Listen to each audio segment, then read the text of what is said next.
What if the absolute worst day of your life wasn't just some random tragedy? Right, like the day you lose your entire livelihood or a foundational relationship just completely shatters. Yeah, exactly. What if that day was actually a highly precise algorithm running exactly as you programmed it? I want you, the listener, to visualize this moment of sudden, overwhelming disruption. It's a moment you might even be living through right now. For sure, you're walking along what feels like a perfectly solid, predictable path, right? Yeah. You lay the bricks, you build the walls, and you fully expect the house to stand. And then, without any warning, the floor simply vanishes beneath you. Bam, gone.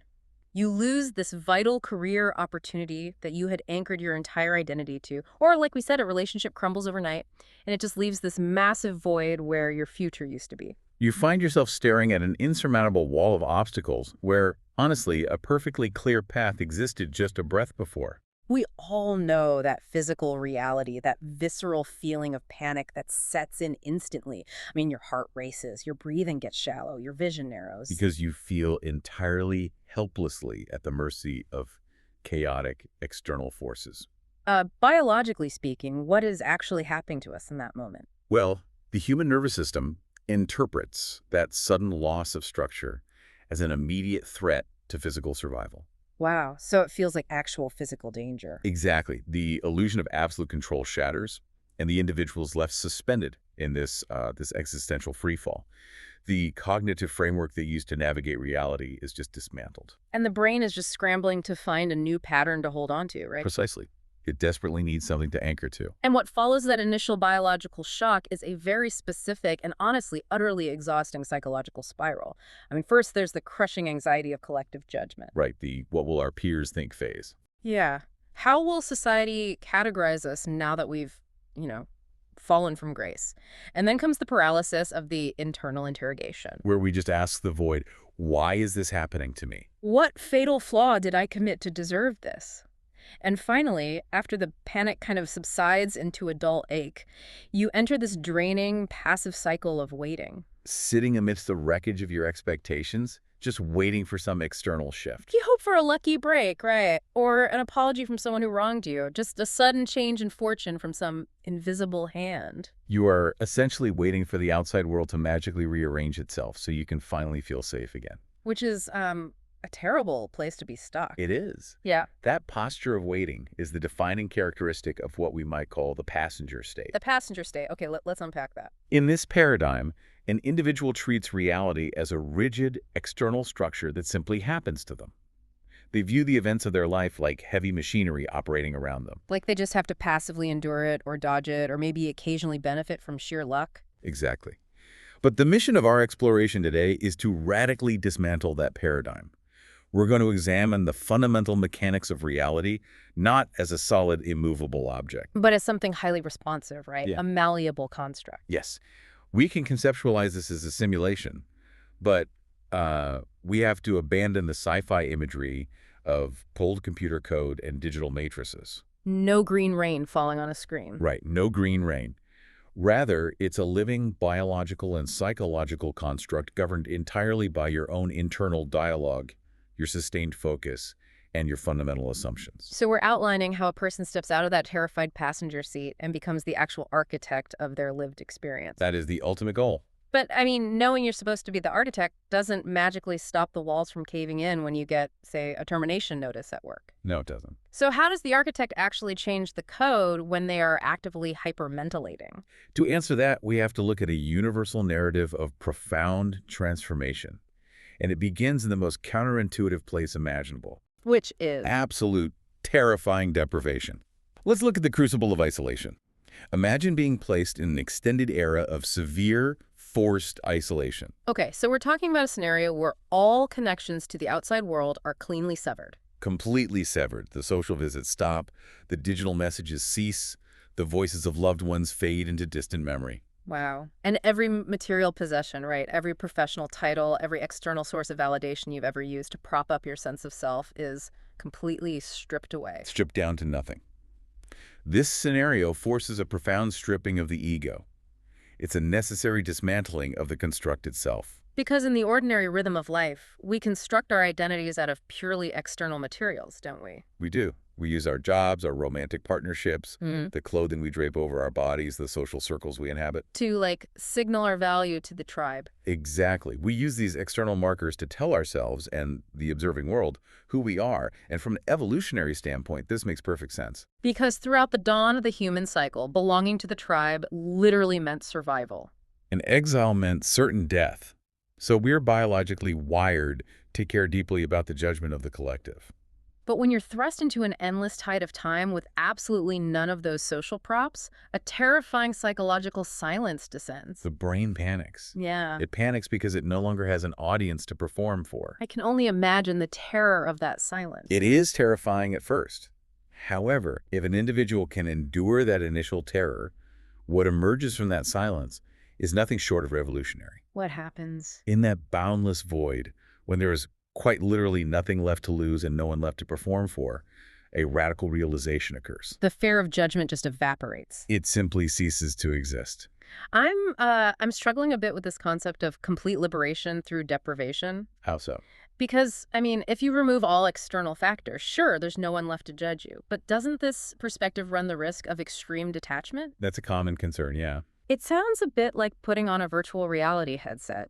If you know you're just walking on a projected plank of wood over a projected digital skyline, the fear of falling is gone, absolutely. Right. But doesn't the care go with it? If you view your environment, your peers, your struggles as merely a responsive simulation mirroring your own psychology, do you just stop caring about the physical world entirely? It feels like an invitation to apathy. I see why it feels that way. The instinct to equate malleability with meaninglessness is a very common friction point. It just feels disconnected. But it stems from a misunderstanding of what actually drives human engagement. Realizing the fluid, responsive nature of reality does not detach you from the human experience. It doesn't. Not at all. It empowers you to engage with it at a magnitude previously inaccessible. Consider the vast reservoir of cognitive energy an average person expends daily on self-preservation. Oh, wow. Yes, a staggering proportion of our mental bandwidth goes to that. Exactly. We are constantly worrying about our reputation, anticipating criticism, securing our social standing. Defending our fragile egos against perceived slights all day long. Exactly. But when you undergo the realization that the limiting judgments of others are merely illusions. Illusions that we actively consent to, right? By internalizing them. Yes. When you realize that massive expenditure of energy is suddenly freed. Removing fear does not leave an individual empty and apathetic. It leaves them unobstructed. Precisely. So it's really about reallocating bandwidth. The energy shifts from defensive self-preservation to a completely different kind of output. When a person is trapped in the fear of judgment, every action they take is fundamentally selfish. Even actions disguised as altruism are often just mechanisms to secure social approval. Like making sure they're safe within the tribe. Right. However, when the fear of judgment is completely eradicated, you unlock an immense capacity for genuine contribution. Because you're no longer acting to protect yourself. Exactly. You act to elevate the whole. And what do you do with that liberated capacity? You direct it toward the greatest good for an endless multitude. That's beautiful. So true enjoyment of life, true fulfillment, it doesn't arise from waiting for an external trigger to grant you permission to feel successful. Never. It comes from generating an overwhelming state of happiness internally, in the present moment, and allowing that frequency to radiate outward. And because reality operates as a responsive construct, when your internal state becomes one of complete fearless generosity, the environment just has to mirror that back. It has no choice but to mirror it back with profound abundance. So instead of trying to escape the simulation because it feels fake, you realize you actually have developer access. I love that analogy, yes. Developer access. And instead of using those tools to build a fortress for yourself, you start altering the code to make the experience unimaginably beautiful for everyone else navigating the space. The shift in intent changes everything. You transition from playing the victim's narrative, where things just happen to you, to authoring the hero's journey, which inherently demands that your actions serve a broader network. Precisely. Okay, let's transition from the philosophical to the highly practical. How does the architect actually use these developer tools? The foundational principle here requires a complete cognitive reversal. It is the practice of assuming the ultimate outcome has already been achieved. And I want to be very clear here for you, the listener. This is not hoping for an outcome. No, hoping is detrimental. Right. This is not desperately wishing, pleading, or like visualizing a better future. It is anchoring your entire psychological and physiological state in the reality of the wish already fulfilled. As if it is happening right this very second. We must fundamentally restructure how we perceive time, desire, and the brain's mechanism for filtering reality. Because hoping is a state of lack. Exactly. When you hope for something, you are explicitly declaring a state of separation between yourself and the object of your desire. You're telling your subconscious, and by extension the responsive construct, that the outcome belongs permanently in the future. And the simulation, much like the deepest layers of human neurobiology, does not process the concept of future. It only processes the present tense. That is wild. It only responds to the cognitive and emotional frequency you are emitting in this exact breath. Therefore, attempting to manifest a future event is an exercise in futility. You must mentally inhabit the state of the wish fulfilled right now. Let me paint a vivid picture to ground this concept for you. Imagine your ultimate sanctuary. Okay, let's visualize it. Let's say it's a coastal refuge where the tide meets the horizon. You can hear the rhythmic, thunderous crash of the waves against the rocks. You can physically feel the heavy, salt-laden air filling your lungs. Right. Now, the untrained reactive mind looks at a photograph of that coastal refuge and just sighs. They generate this sad narrative of longing. They say, perhaps after a lifetime of labor, I will be fortunate enough to retire there. I hope I can earn enough to deserve that peace. They are actively projecting a state of absence. But the conscious architect of reality approaches desire entirely differently. They do not long for the refuge. They close their eyes and mentally inhabit it. They feel the rough, weathered grain of the wooden deck beneath their bare feet right now while standing in their cramped apartment.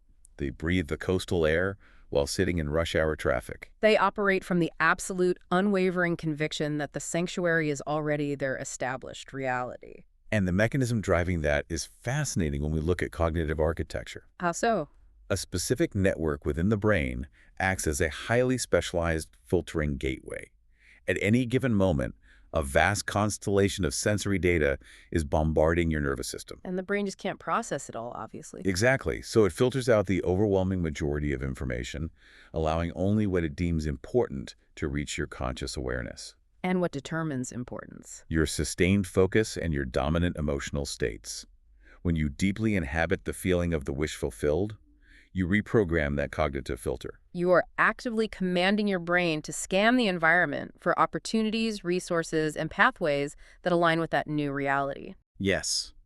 You literally change what you are capable of seeing. But, okay, here's where the theory hits the brutal friction of the real world, and this is the ultimate test of mastery, I think. The true test, yes. What happens when you hold this immaculate state of the wish fulfilled? Like, you are visualizing the sanctuary, you're feeling the abundance, and the very next day, the external world throws a catastrophic negative event right at your head. It happens all the time. Right.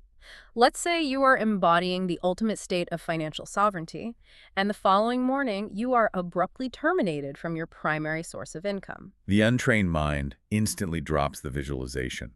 They completely abandon the developer tools. They revert entirely to victimhood, crying out, "This system is a fraud. I assumed the state of abundance, and I was rewarded with absolute failure." That reaction is incredibly common because we are conditioned to view loss as a punishment. But the master of consciousness views that exact same sudden termination through a radically different lens, don't they? They do. They recognize this loss not as a failure of their internal programming, but as a necessary architectural shift. A necessary architectural shift. Yes.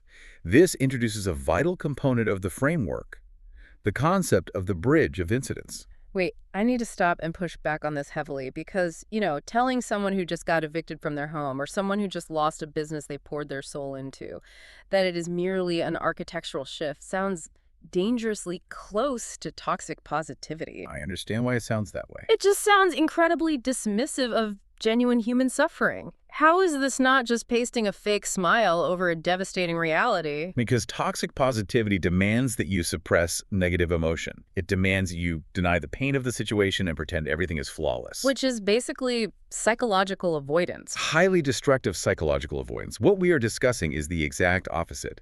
It is the radical reclamation of agency. So you're not ignoring the pain. Not at all. It is looking at the devastation, acknowledging the profound grief or fear it triggers, but absolutely refusing to adopt the identity of the victim. Okay, so how does the bridge of incidence work then?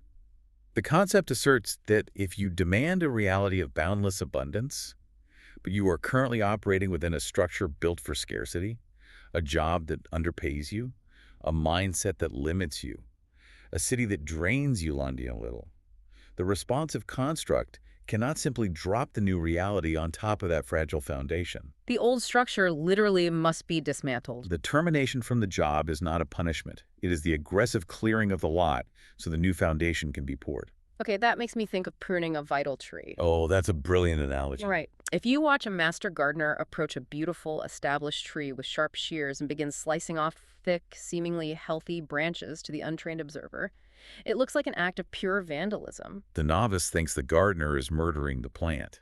Exactly. But the master gardener understands the unseen biology of the tree. They know those specific branches, though leafy, are actively draining sap and energy away from the core. So the violent cut is the exact, precise mechanism required to redistribute the growth hormones. And stimulate a massive canopy of new foliage. The destruction of the branch is an absolute prerequisite for the expansion of the tree. That analogy perfectly captures the dynamic. The simulation must prune your current limited reality to make room for the massive expansion you have internally demanded. So let's examine the mechanics of actually navigating that pruning process. You lose the position of employment. Instead of falling into despair and blaming the economy or the employer, what does the master do? The master of consciousness turns the lens inward and asks the hardest possible questions.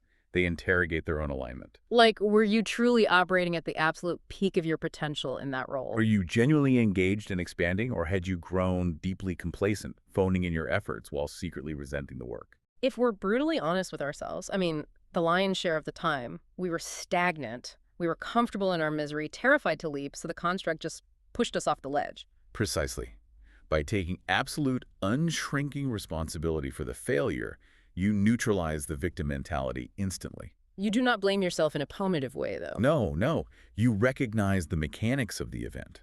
You say, I see exactly why the construct dismantled this structure. I outgrew it, I ceased to respect it, and it could not hold the weight of the future I am demanding. This shift in perception is what allows you to pivot. You extract the raw lesson, you correct your internal posture, and you just step forward into the void. And because you maintain the internal feeling of ultimate success throughout the turbulence, that terrifying loss becomes the exact stepping stone. The specific bridge of incidents. Yes, that forces you into a pathway leading to a position of far greater authority and fulfillment.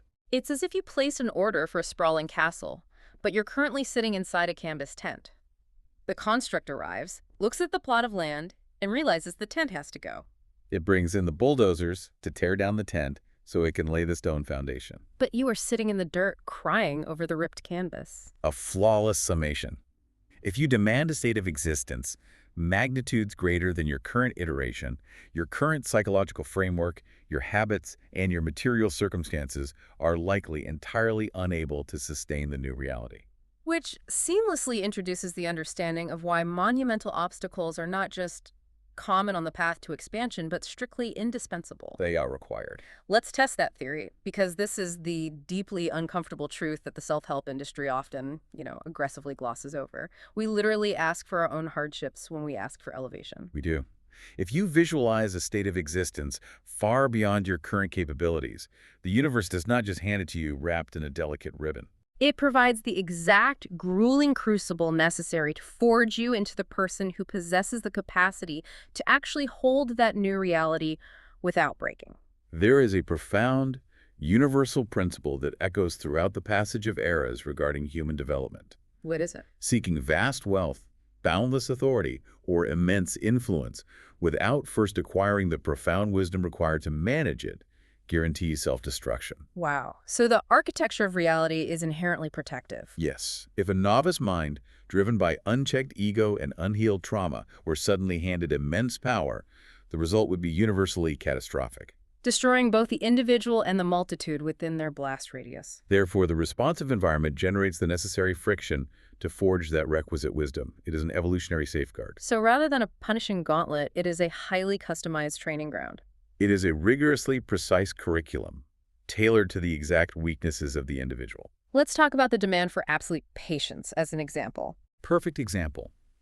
If a person demands the quality of profound patience, the construct will not suddenly bathe them in a neurochemical wash of tranquility. Obviously not. Instead, it will thrust them into a relentless sequence of maddening, inescapable delays. They will encounter gridlock traffic, unresponsive bureaucracies, and compounding logistical failures. Now, why? Because patience cannot be conceptually downloaded into the intellect. It has to be experientially forged in the fires of frustration. The exact same logic applies to strength. Right. If you demand unbreakable resilience, you don't wake up the next morning with stronger muscles and a lighter life. You wake up facing crushing resistance. You are handed burdens that seem impossibly heavy, forcing you to dig into reserves of grit you didn't even know you possessed. The obstacle is the barbell. That is the essence of radical responsibility. When an individual deeply understands this specific mechanism, they permanently cease complaining about the resistance they encounter. They look at the heavyweight, the delayed project, or the difficult person, and they say, ah, I recognize this. This is the exact curriculum I ordered to build the capacity I requested. This requires a monumental shift in perception, and it demands that we confront a critical warning about how we interact with these obstacles. Which brings us to a concept we really need to examine closely, the mirror principle. Yes, the mirror principle. I know this is where the philosophy gets incredibly deep and honestly highly confronting for a lot of people. It is confronting because it forces absolute, unyielding accountability, leaving absolutely no room for the comfort of blame. Because reality operates as a projection, originating entirely from within the focus and assumptions of your own consciousness. Emitting hatred toward anything in the external environment is fundamentally an act of severe self-destruction. I really want to linger on that statement. Hating an enemy, harboring deep resentment for a former partner, or even hating a frustrating circumstance is an act of self-destruction. It is. But, what about profound injustice? Let's push the boundaries of this. If someone objectively wrongs you, let's say an associate embezzles from your business, or someone acts with deliberate malice toward your family. Okay. Are you suggesting that the victim's internal state invited the malice? Because that sounds dangerously close to victim blaming, which is a highly toxic framework. That is a crucial distinction we have to make. The mirror principle is not about assigning moral blame to the victim of a malicious act. So it's not saying you deserve this because your thoughts were bad. Absolutely not. That is a primitive misinterpretation. The principle is about observing the mechanics of energetic resonance and reclaiming your locus of control after an event occurs. Okay, so how do we conceptualize that? Let's conceptualize the simulation as a massive, perfectly calibrated acoustic chamber. Hatred, resentment, and a posture of victimhood are highly corrosive, incredibly dense frequencies. When an injustice occurs, you have a choice in how you process the echo. Exactly. If you observe the circumstance, the lost capital, the broken trust, and you generate an obsessive, consuming hatred toward the perpetrator, you are actively emitting a toxic loop into the acoustic chamber. And because there is no separate out there disconnected from your internal state, the construct has absolutely no choice but to take that dense frequency of betrayal and hatred and echo it back at you with terrifying intensity and new forms. The physics of an echo chamber dictate that the louder you scream into the void and the closer you stand to the wall, the more deafening the reverberation becomes. By hyper-focusing your attention on the hatred of the obstacle, you are multiplying the presence of the obstacle in your psychological landscape. You're essentially commanding the simulation to generate a wider variety of circumstances for you to hate. You become trapped in a self-perpetuating feedback loop of your own venom. But the master of consciousness observes the injustice, feels the anger, but refuses to become consumed by the frequency of hatred. They understand that every single irritation, every seemingly malicious enemy, and every frustrating delay acts as a mirror reflecting a necessary internal adjustment. If an associate's behavior infuriates you, the construct might be revealing a massive blind spot in your own boundaries. Or a flaw in your judgment of character, or a shadow aspect of your own ambition that you just refuse to acknowledge. When you cease hurling hatred at the mirror, and instead study the reflection with cool, clinical curiosity, the mirror inevitably changes. But man, that requires an immense, almost superhuman amount of self-awareness. It is so much easier and so much more instantly gratifying to just point the finger outward. Always. To say, they are the sole problem, the economy is broken, my leadership is incompetent. to look at a totally unfair, chaotic situation and have the discipline to ask, what boundary did I fail to set that allowed this echo to reach me? That is graduate-level consciousness work. It really is. It is difficult, but it is the absolute, non-negotiable prerequisite for personal sovereignty. As long as you blame the mirror for the reflection it casts, you remain entirely powerless to change the image. Let's bring this down to the ground floor because I know you, the listener, are demanding practical application at this point. Yes, the tools. Conceptually, understanding that reality is a responsive simulation acting as an acoustic chamber is mind-bending. But practically, how do we actually erase a lifetime of deep-seated societal programming? Since the dawn of our cognitive awareness, we have been explicitly taught by our tribes that reality is rigid, that resources are brutally scarce, and that suffering is distributed at random. So how do we access the developer tools and rewrite that deeply entrenched source code? You cannot simply think your way out of deeply ingrained neurobiological programming. You must attack the old code on multiple fronts, beginning with your immediate physical environment. Because the human brain is constantly scanning its surroundings for cues on how to feel and behave, right? Exactly. Yeah. Therefore, the first actionable exercise involves the creation of environmental anchors. You must saturate your physical space with written declarations that constantly assert your absolute sovereignty over the construct. Yes. What does that look like in the physical world, though? It involves the tactile act of taking physical paper and writing down absolute truths. Phrases such as, "I am the sole architect of this experience. Fear is an obsolete illusion. The construct bends entirely to my sustained assumptions." And you place these physical declarations everywhere your eyes naturally fall throughout your daily routine. On the mirror where you prepare for the day, on the edge of your workspace, tucked into the wallet you carry. Because the waking mind is constantly subjected to the hypnotic, repetitive rhythm of the external world's scarcity programming. The news cycle, the complaints of peers, the pressure of commerce. These written anchors act as constant visual pattern interrupts. They violently pull your conscious awareness back from the collective anxiety and anchor it to the truth of your inherent power. It is like leaving a trail of breadcrumbs for yourself, so you don't get lost in the dark forest of collective panic. But okay, what happens when the anxiety has already taken hold? What do we do in that acute moment of panic when the heart is racing and the mind is spinning out of control? Environmental anchors might not be enough to stop a full-blown mental spiral, That's precisely where we deploy the practice of object focus. which serves as the ultimate present-moment anchor. This is a fascinating exercise. Let's introduce the exact protocol to the listener. I want you to step outside of your constructed environment and find a solitary fragment of nature. A small stone, a blade of grass. Or let's use a single fallen leaf. The task sounds deceptively simple, almost absurdly so. You are going to stare at this solitary leaf for a boundless stretch of moments. You are not just going to glance at it and acknowledge it as a leaf. No. You are going to direct the entirety of your visual and cognitive bandwidth to this object until it becomes your entire universe. The neurobiology behind why this works is vital to understand. When an anxiety attack strikes, your mind has decoupled from the present moment.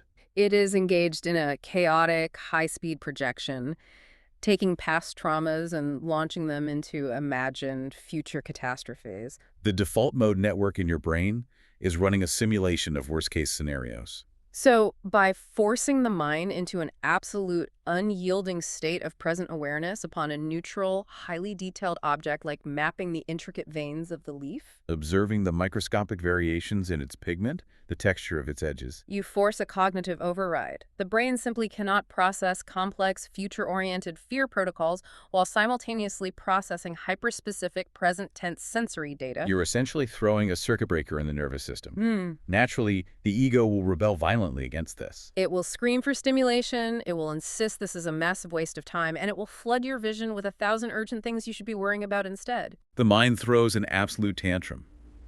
We have deadlines, we have bills, the world is falling apart, and you are staring at a piece of dead foliage. Exactly that. But if you have the discipline to hold the focus, to refuse to break the anchor, the mental storm eventually shatters against the rocks of the present moment. You force the brain to switch from the anxious default mode network to the task positive network. You return to the singular point of power which only ever exists in the absolute present. Because fear requires the concept of a future to survive. Once you have anchored your physiology back into the present breath, the panic starves. You now have a clean, quiet slate from which to begin projecting a new reality. And speaking of projecting a new reality, this is where we introduce the ultimate challenge to you, the listener. We call this the currency test. If you truly want to shatter the limiting beliefs you have carried for decades. If you want to prove to yourself beyond a shadow of a doubt that the construct is highly responsive to your inner state, you must run an empirical experiment. I want you to visualize a highly specific, exceedingly rare token of currency. The parameters of this experiment must be strict.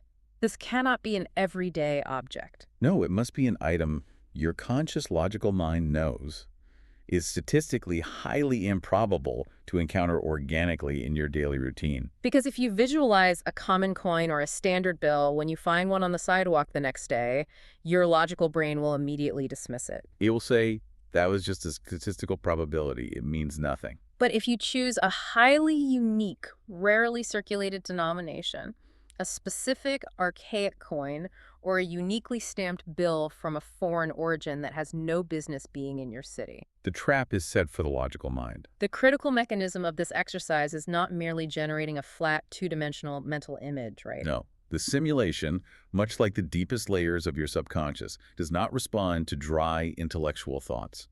It responds exclusively to the dense, heavy frequency of lived experience. Therefore, you do not just picture the rare token in your mind's eye, you must physically feel its reality. Walk us through that sensory immersion.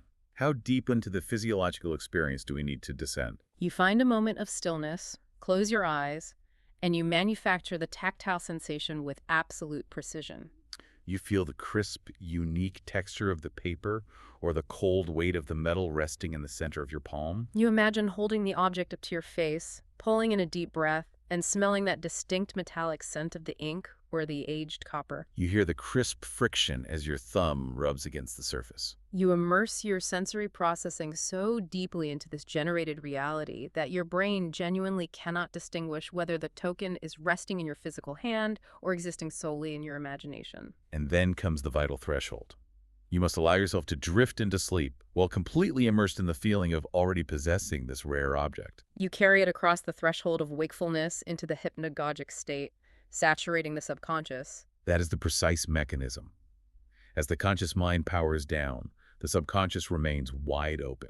By falling asleep in the state of the wish fulfilled, you are downloading the experiential code of that token directly into the deepest layer of the simulation's operating system.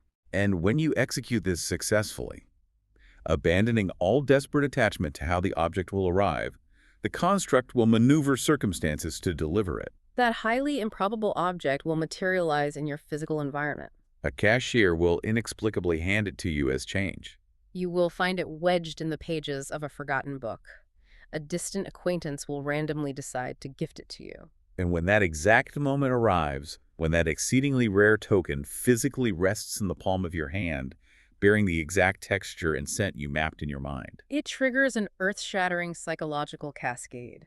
The solid illusion of your limitations shatters instantly. you realize, with a clarity that is almost terrifying, that if you possess the capacity to manipulate probability and materialize a rare physical object simply through focused sensory assumption, You possess the exact same capacity to materialize a thriving business, a peaceful sanctuary, or a radically transformed life. that specific realization marks the crossing of the threshold into mastery. Which leads us to the ultimate, ongoing mechanism of maintaining that mastery, the governance of your perpetual inner dialogue. We need to dissect this internal narrator, Right. because every single one of us is talking to ourselves continuously from the moment we wake to the moment we sleep. There is a relentless voice in our heads, constantly commenting, judging, assuming, and projecting. A radical psychological change, which is the absolute non-negotiable prerequisite for a radical change in your external circumstances, must begin with violently seizing control of that narrator. We can observe two primary contrasting loops of inner dialogue.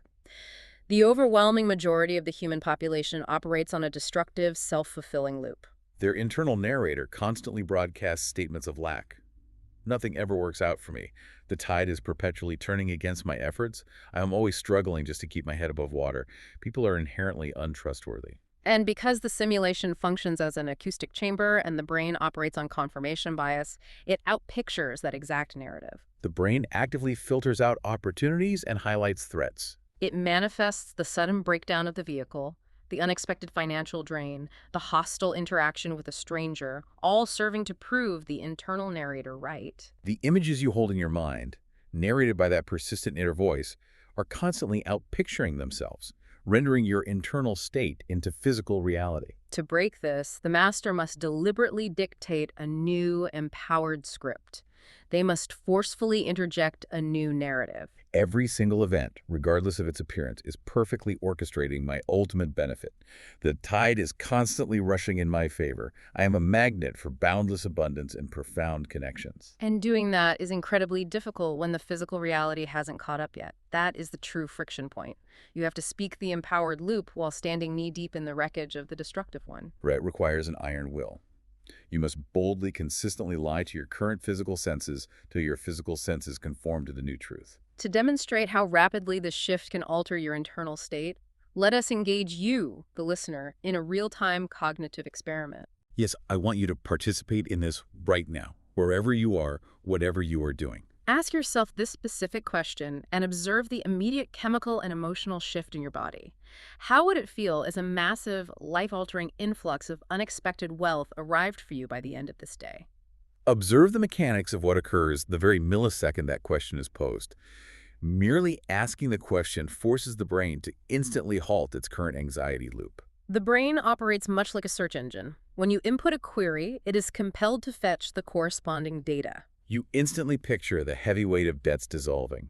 You picture the feeling of profound, expansive relief spreading through your chest. You visualize the celebration, the deep, unburdened breath of total freedom. The entire atmosphere of your internal state changes in a fraction of a second.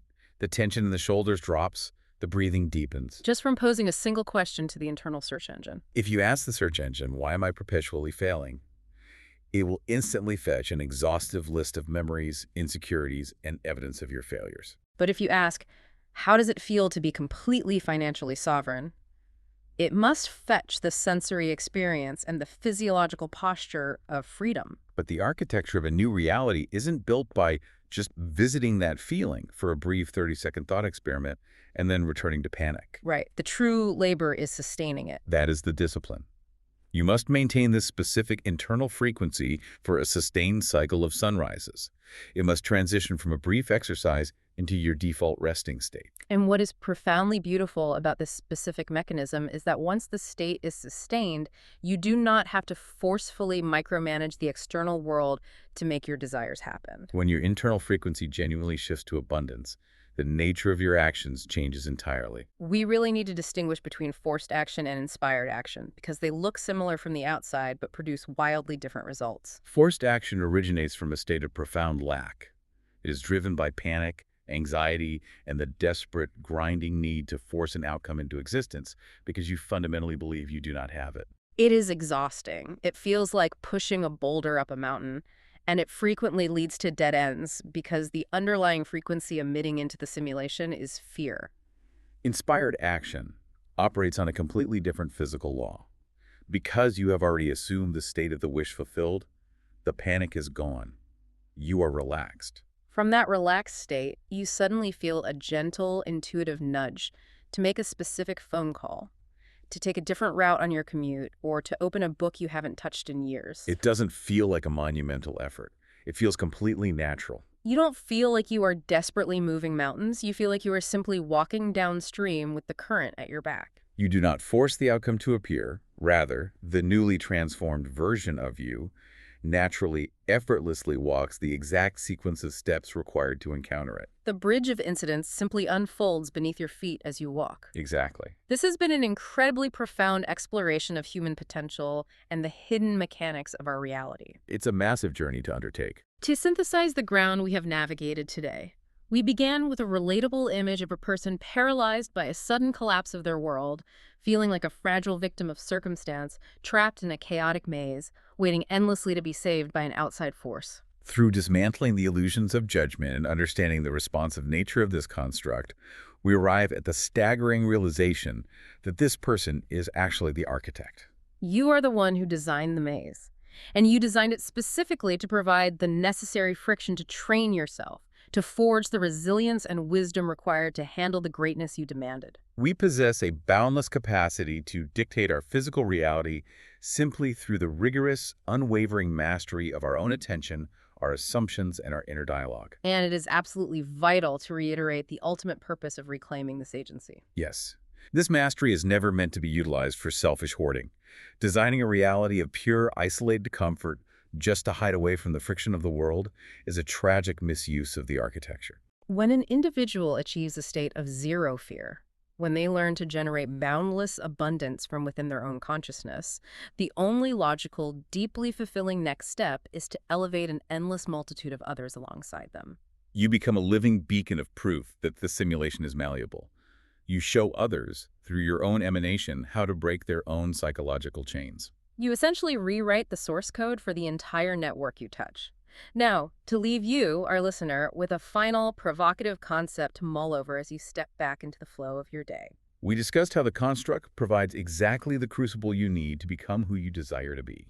If every single challenge, heartbreak, and delay in your life right now is not a random punishment, but a highly precise, custom-designed curriculum meant to forge you into the exact person capable of holding your wildest dreams, what is the most painful, frustrating obstacle standing in front of you today actually trying to teach you?